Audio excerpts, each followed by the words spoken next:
their seat. So thank you all for coming. It's a nice day, a perfect day for this type of meeting. My name is Sebastien Kfoury. I'm a veterinarian. I'm also the owner of veterinary hospitals and of 2 emergency centers on the South Shore and on the North Shore. I'm also a TV moderator, and I've been writing, scripting veterinary TV shows for years now. I'll be guiding you throughout this conference day, and I'll try to make things as user-friendly and pleasant as possible for you. And I'll try to keep this very dynamic. It's our goal today. We want this conference day to be a bit different from those we're used to as vets, which are more scientific with long presentations. Today, presentations will be short. We want to focus on discussions, on sharing ideas and opening up to other fields. Often in veterinary science, we're in a room and we attend a conference on respiratory problems. In another room, you'll have a conference on agriculture, or on nutrition, animal nutrition, and big animals, and it doesn't really concern us. Well, today we'll all be staying in this room, and we'll be able to share, listen, think on how our practice can integrate in other people's practices and even in other sciences and fields outside of science. I'm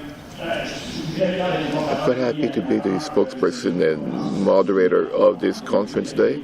It's first in its type in Quebec and Canada, and that's great news, because what I learned yesterday was that the conference is SRO, so I imagine some people are still trying to get some coffees in old Montreal, navigating between all the cones, but will eventually make their way here to fill up the room. Have you asked yourself, what am I doing here today? Have you asked yourself, well, what's this conference? Raise your hand. Are you still asking yourself, what am I doing here today? No? Good. Well, a few hands. I asked myself that question when Véronique Sivière showed me about more than a year ago to be the main spokesperson for this day. And when she asked me, did I want to be the spokesperson for the Young Women Veterinarian of Quebec, I said yes, before even asking what it was all about. It could have been an association which went totally against my convictions, for example, a group supporting Donald Trump, a group of a pyramid scheme in the Congo. I said yes without asking any questions. The name caught my eye.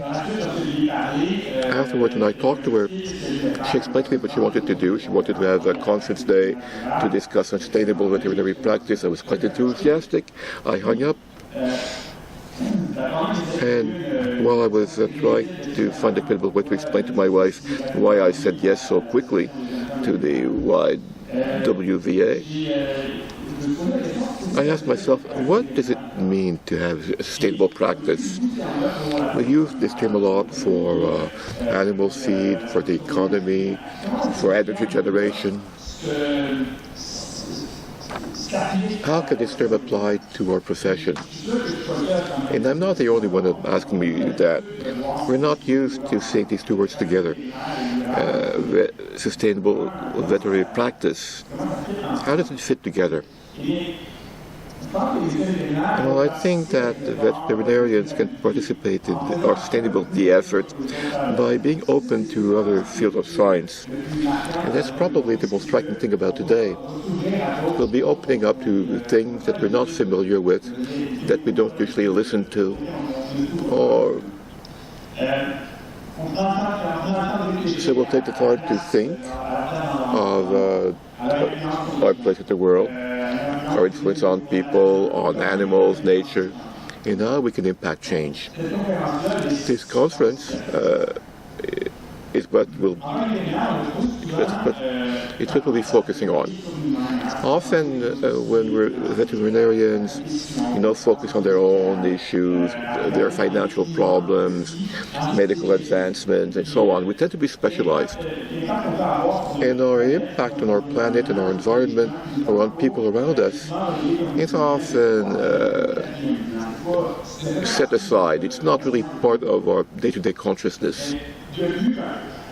In addition, we're physicians, we have an ego, we tend sometimes to give way to medical arrogance, and we tend to be reluctant to change.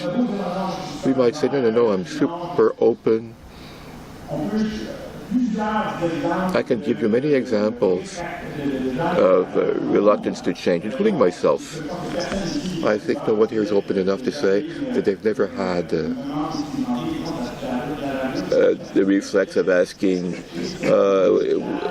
what's this person doing? We should refuse this, we should fight this, before asking yourself, perhaps, should I say no right away, or perhaps I should open my mind a bit and explore a bit.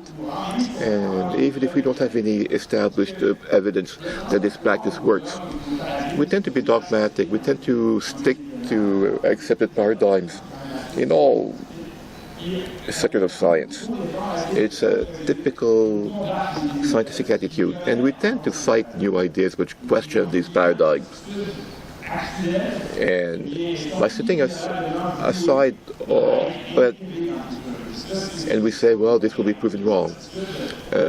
In fact, current convictions, for example, that the earth was flat, that animals didn't suffer, that they had no feelings, these were deeply held convictions not so long ago, actually, in some cases.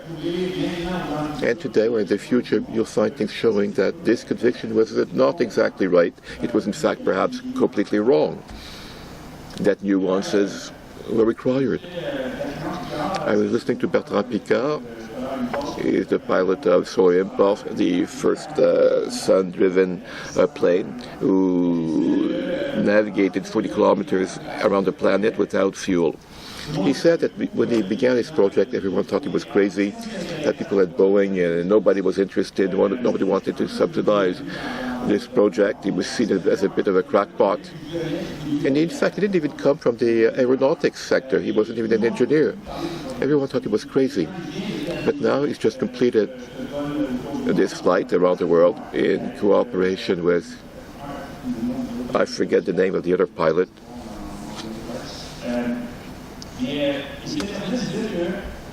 And he was saying that innovation often comes from ideas from the outside of the industry it's transforming.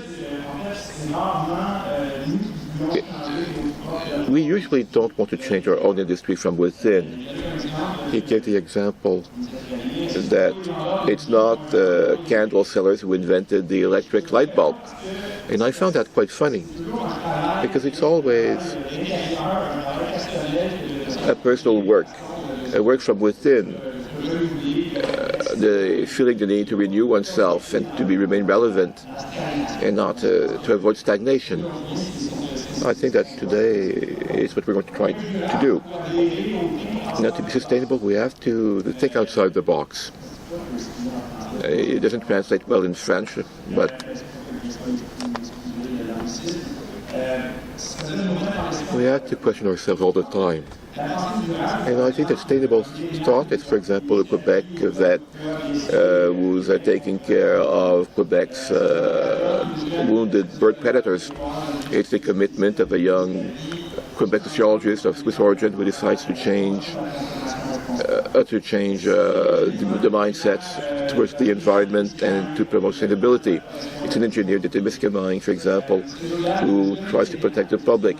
It's the boldness of a young vet who studied international studies and communications, who managed to destabilize and convince hundreds of people of our field, scientists, veterinarians, business people, to go to downtown Montreal and participate in a conference day, discussion day, on the future of young women and the few young men of the profession.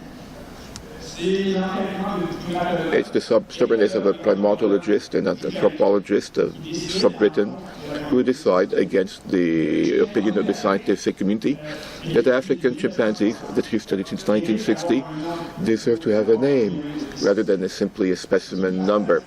And through perseverance, we'll change the relationship that humans have not only with chimpanzees, but with all animals on the planet. Sustainable development or sustainable veterinary practice is also the fact that the cause of many other people you'll be meeting today. I can give you many examples of ways to have a sustainable practice. But when we think of the impact that companion animals have on human lives and how they help us to feel this empathy, I think it's our duty to think on what we can do to make our practice as sustainable as possible.